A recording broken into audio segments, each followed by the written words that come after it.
So basically what we're saying is the three parts of yourself, of which the two bodies are the most insignificant, aren't they? Because your soul is the real you, and these bodies are just like robots that the real you can use, isn't it? One person in Australia said flesh suits. Spiritual flesh suit, physical flesh suit that the soul inhabits, right? And that's pretty accurate. Now, what is the real you? The soul. You're okay with that? That's the real you. Okay. So let's go from there. Can you see that when you, and this was very prevalent yesterday, by the way. Yesterday, I don't know if you noticed, but there were a lot of what I would classify as combative questions, right? And the reason why you get so combative is because you're focusing, remember, your attention on what you can see, hear, taste, touch, smell, and feel. Right, feel like sensory. Physical touch.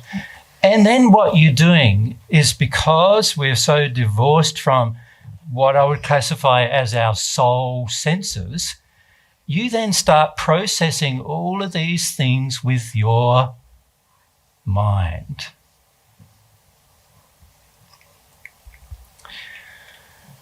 Now, your mind is a really, really interesting organism.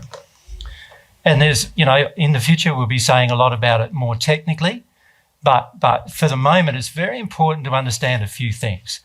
Firstly, your mind is a decision-making thing that is based upon many, many inputs. Some of those inputs are physiological, in other words, measuring these things.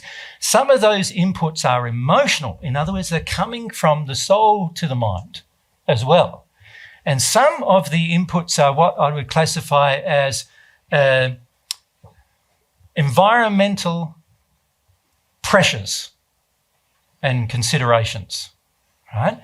And on top of that, there are parts of or systems of your body. So you thinking of these being your senses, but actually, if you're honest with yourself, you can already see that actually they're not the only senses your body has, because you've got your entire nervous system, which is not something you can physically touch, although it is part of, it senses the touch, but it connects organs in your body, to the mind, and allows the mind to control those organs and allows them to physiologically function, right? So you've got this central nervous system, and then you've got your cardiovascular system, right? And then you've got other systems as well, haven't you? If we start listening, then there's also the lymphatic system. Many of you know much about the body? No? So we can list a whole heap of systems, right? It's funny, isn't it? We live in this body for 80 or 90 years and we don't know much about it. But anyway, that's how it is for most of us, isn't it? We go, our body's working pretty good. I don't know much about it. As soon as it's not working good, we go, I need to find out about it. Yeah.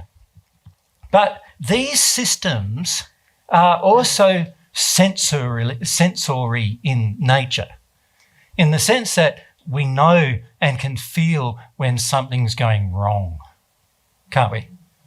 So, and you can often see it, if a person's quite ill, you can see something's wrong with them generally.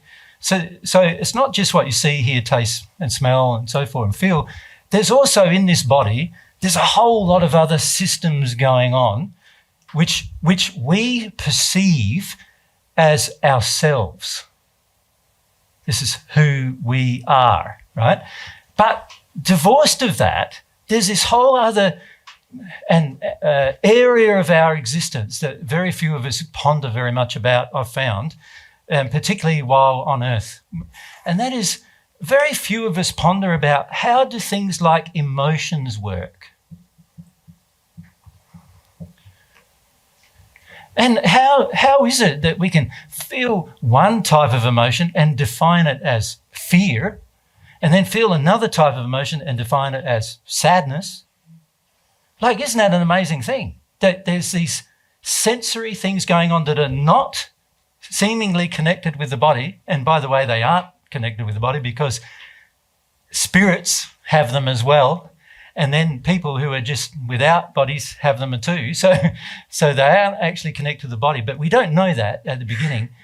There's all these parts of us going on that are not related to what I can see, hear, taste and smell, but the see, hearing, tasting and smelling do have an effect on them. So, if somebody comes along and punches you in the arm, there's not only the feeling of, oh, that hurt, but there's also a feeling of, how dare you offend me? Like, how dare you do these violent things to me that are more emotional in response, isn't there? Mm-hmm. And so there's these parts of us which most of us have very little understanding or awareness of, but actually they govern our life to a large degree. And it's very much to do with these things: emotions, desires, passions, longings,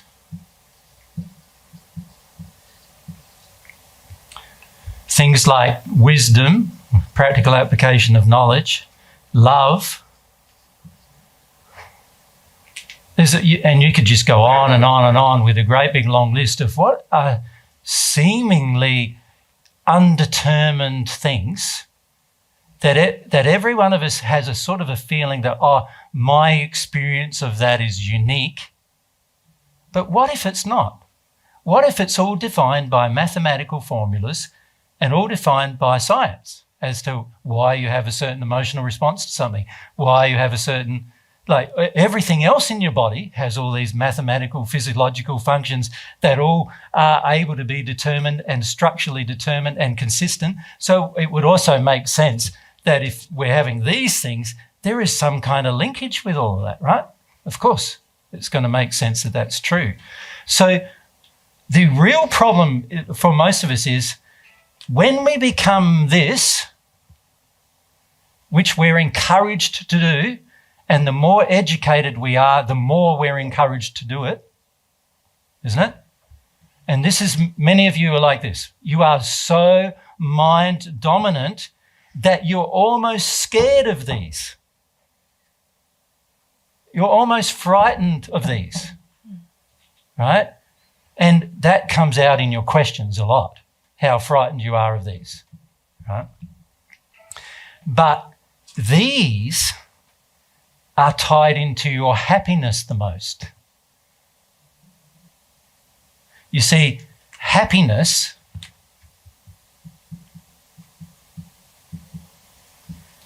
is an emotion, right? And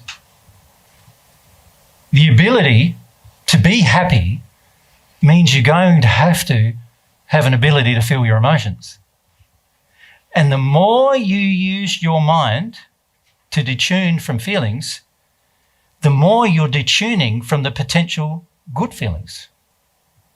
So what happens then is you start, your mind becomes this machine, and that's all it really is. The whole aside I just gave is to get back to this mind and go, what is this machine called the mind? And how well does it actually work? Because what I see is it's very illogical. The inputs to the mind are not just what you can see, taste, hear, smell, whatever, which is what most people think are the inputs. The stronger inputs are all the things you emotionally feel. They are stronger inputs. So let's say you have a feeling, I don't want to feel anger. You will tell yourself, I don't want to feel anger, and then your mind will construct a whole paradigm of belief structures so you don't have to feel it.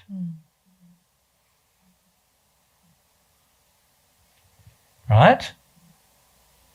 So I see people who are living in their total mind thinking that they're loving, and yet they are sad, angry people, right? Because they've divorced their, what we would call emotional intelligence from their intellectual intelligence. And many of you have done this. It's something you're going to have to reverse if you want to progress, right? In the process of doing that, you have disconnected from what we would classify, and there are other parts of it too, but what we classify as attributes of the soul. These attributes belong in the soul. They don't belong in the body.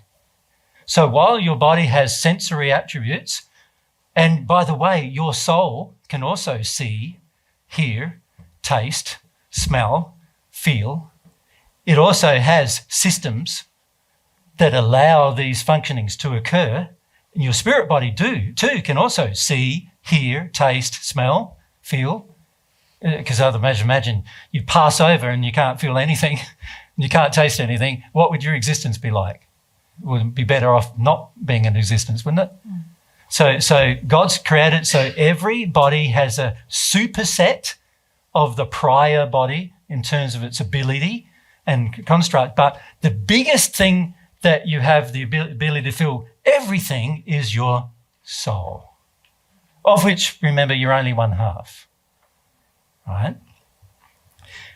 Now, when I become intellectually dominated and I try to reason through all of my problems using my mind, and I use all what I think are logic arguments, but actually are arguments driven by all these unhealed emotions that I have in me that I'm pushing into my mind and coming up with arguments, this mind becomes illogical to the point of useless to us.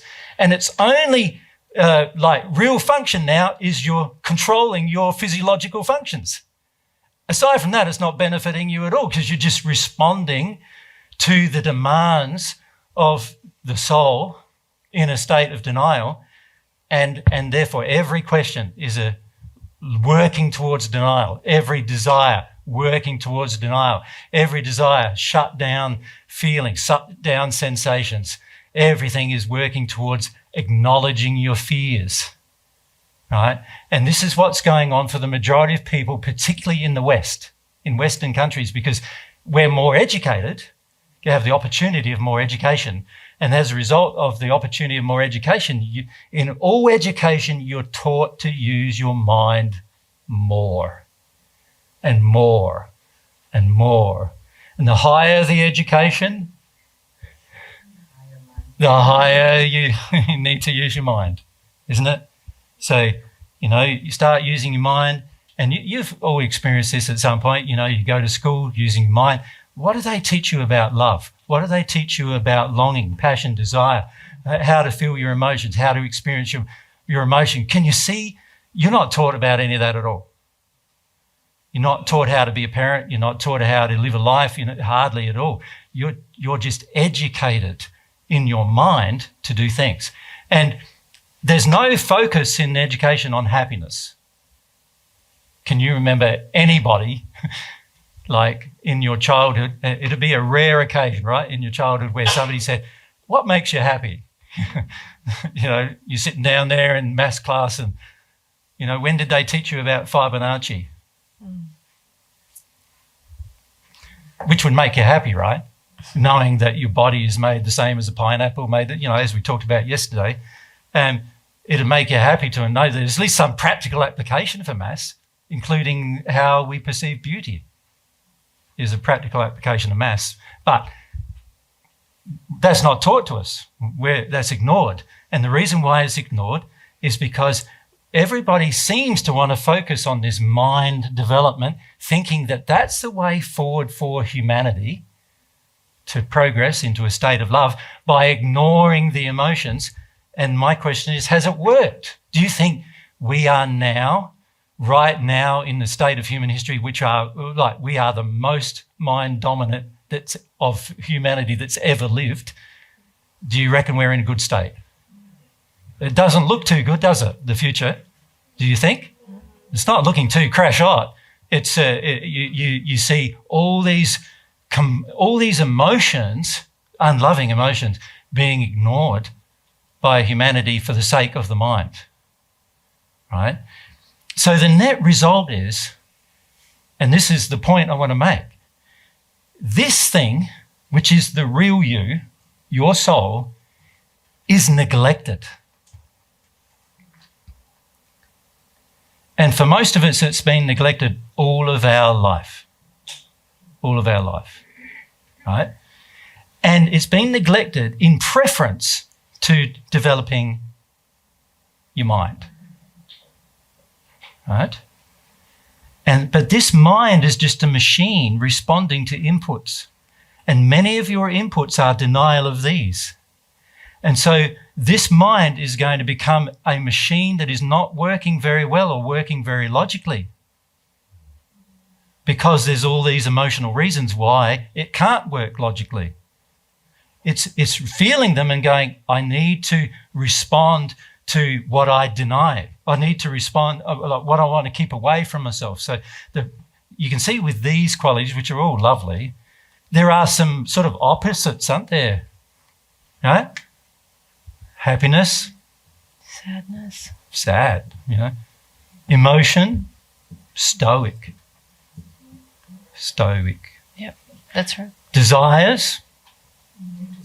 Apathy. Like Michael said, just tuning out of life, give up on life. Passion. Similar, isn't it? Yeah. Wisdom.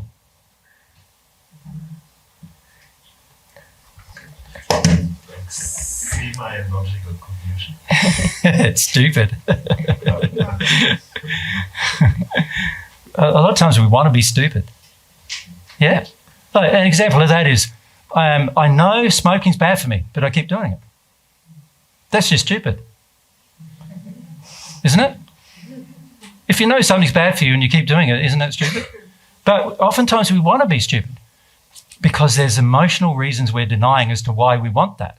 So the smoker's denying, he might have a whole lot of sadness he's covering over by his emotion, and so he wants to deny that sadness. So a substance like smoking helps me do that. It distracts me from my sadness. So if I smoke, and so now I'm stupid, but I think I'm doing a good thing because it's helping me to avoid dealing with some other things, right? Love? Hatred.